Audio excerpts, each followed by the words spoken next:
Hola amigos, bienvenidos. Mi nombre es Aldo Bernardi Marce Vega. y estamos en el Saber de Letras.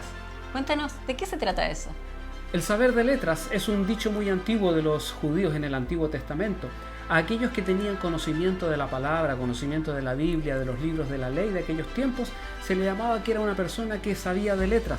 Y en el Evangelio de Juan encuentra en algún momento cuando un sacerdote judío se refiere a Jesucristo y dice: ¿quién es este que sabe de letras?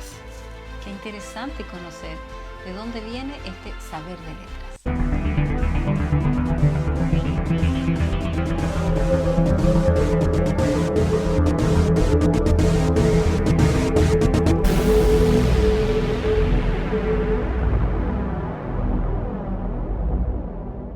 El Bautista era un verdadero misterio para la jerarquía religiosa de su entonces.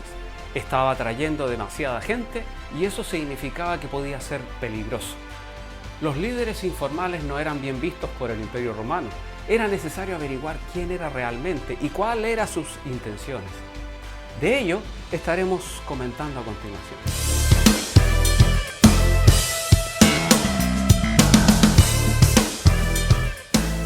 Mateo en su Evangelio dice: acudían entonces a él Jerusalén, toda Judea y toda la región alrededor del Jordán.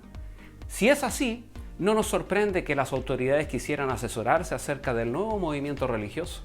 La diputación que vino a entrevistar a Juan el Bautista estaba formada por sacerdotes y levitas. Su interés era muy natural, porque Juan era hijo de Zacarías, que por cierto era un sacerdote judío. En el judaísmo, la única cualificación necesaria para ostentar la posición era la ascendencia. Si uno no era descendiente de Aarón, no tenía ninguna posibilidad de ser sacerdote. Pero si lo era, nada se lo podía impedir, salvo ciertos defectos físicos que la ley especificaba. Por tanto, para las autoridades, Juan el Bautista calificaba para dicha jerarquía y era muy natural que la comitiva quisiera descubrir por qué estaba comportándose de esa forma.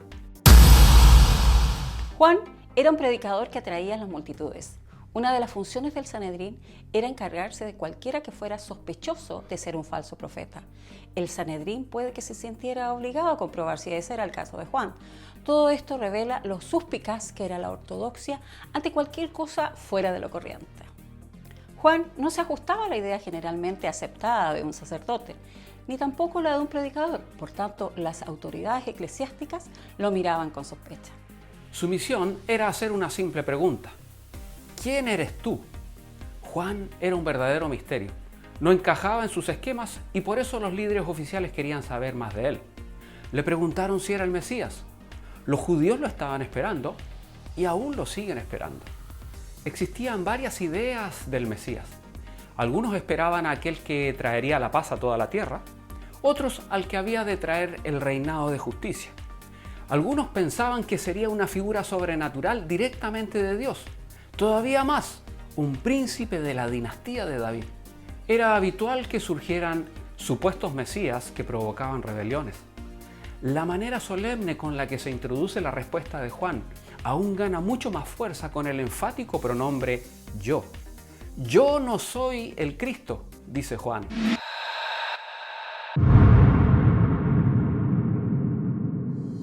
En el Antiguo Testamento, el profeta Malaquías ya había anunciado que el día del Señor, día grande y temible, Dios enviaría al profeta Elías. Se creía que Elías precedería al Mesías, así que cuando Juan dejó claro que él no era el Cristo, los interrogadores se acordaron de esta profecía y le preguntaron: ¿entonces eres Elías?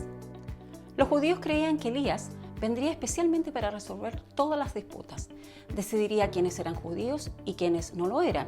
Reuniría a las familias que estaban enemistadas. La creencia en la venida de Elías antes que el Mesías se remonta al profeta Malaquías.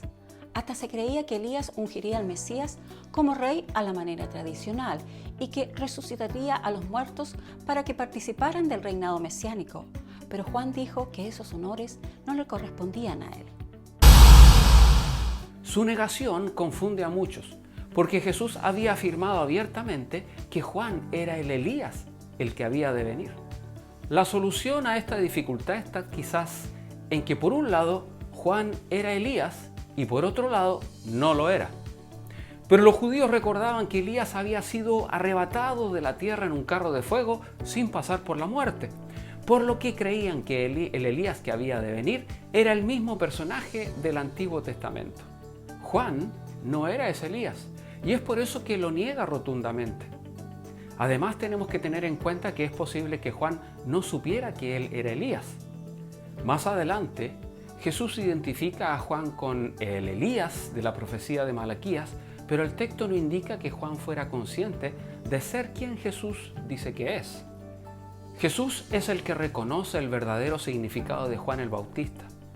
Lo que Juan piense de sí mismo realmente no reviste mucha importancia. La negación de Juan suscitó una tercera pregunta. ¿Eres el profeta? Parece ser que el concepto de profeta que los judíos esperaban antes de la venida del Mesías era de lo más variado. Más concretamente, esperaban a un profeta como Moisés. Algunas veces se creía que Isaías, o más bien Jeremías, volvería cuando viniera el Mesías. Esta creencia se remontaba a la certeza que Moisés le dio al pueblo en su tiempo. Esperaban y anhelaban que surgiera un profeta que sería el más grande de todos.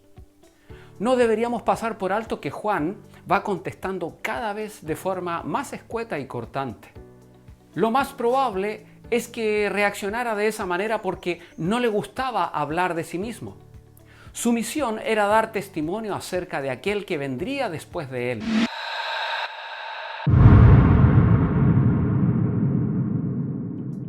Hasta el momento, lo único que habían conseguido eran respuestas negativas. No lograron ninguna declaración que pudieran llevar para informar a sus superiores. En vez de volver a hacer otra pregunta cerrada en la que solo tuviera que responder sí o no, le preguntan directamente ¿quién eres? ¿Qué dices de ti mismo? Como respuesta, Juan usa las palabras del profeta Isaías. Yo soy la voz del que clama en el desierto, enderezad el camino del Señor. La verdadera función de Juan no era enseñar ética, sino que hacer que la gente mirara a Cristo. El símbolo que se usa aquí es el de preparar un camino despojándolo de todos los posibles obstáculos. Esta era una tarea muy importante en la antigüedad, sobre todo en los caminos que cruzaban el desierto. Cuando un rey tenía la intención de visitar una provincia o un conquistador quería recorrer sus dominios, las carreteras se allanaban, enderezaban y acondicionaban. Lo que Juan estaba diciendo, no importa quién sea yo, soy solo una voz que os dice que os preparéis para el rey que viene. Juan ya les había explicado lo que él pensaba de sí mismo y de sus actividades, pero no estaban satisfechos. Como Juan decía que no era ni el Mesías ni una figura mesiánica, ¿por qué entonces bautizaba? ¿Qué derecho tenía Juan para bautizar? Si hubiera sido el Mesías o el profeta se entendería. Isaías ya lo había escrito. Y Ezequiel había dicho, esparciré sobre vosotros agua limpia y seréis limpiados. Zacarías también había dicho, en aquel tiempo habrá un manantial abierto para la casa de David y los habitantes de Jerusalén, para la purificación del pecado y la inmundicia.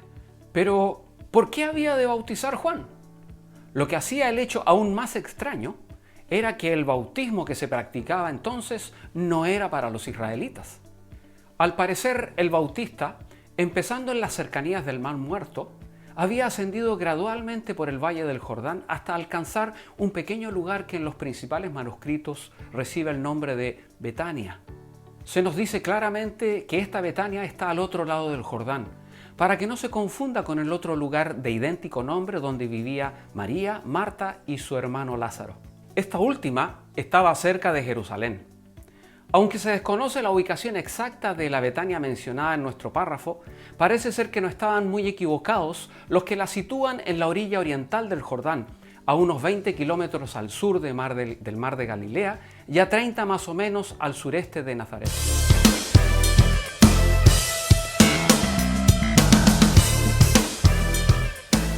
El bautismo no era una práctica conocida como aplicada hacia los judíos. De hecho, era un rito normal que se realizaba para admitir a los que se convertían al judaísmo de otras religiones. Por medio de estos ritos, se purificaban de la contaminación que traían por venir de otras naciones. En el caso de Juan el Bautista, la novedad es que hacía que los judíos realizaran un rito por el cual debían pasar solo los inconversos.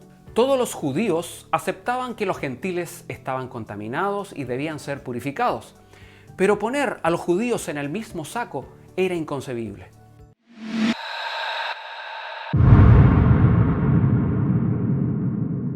El propósito de este bautismo era hacer que la gente estuviera preparada para recibir a Cristo. El único interés de Juan es dar testimonio de él. Al final, vuelve a destacar la grandeza del que ha de venir acentuando su propia inferioridad. No se consideraba digno de desatar la correa de su sandalia. Esta tarea la realizaban los esclavos, ni siquiera un discípulo se rebajaba a hacer algo así.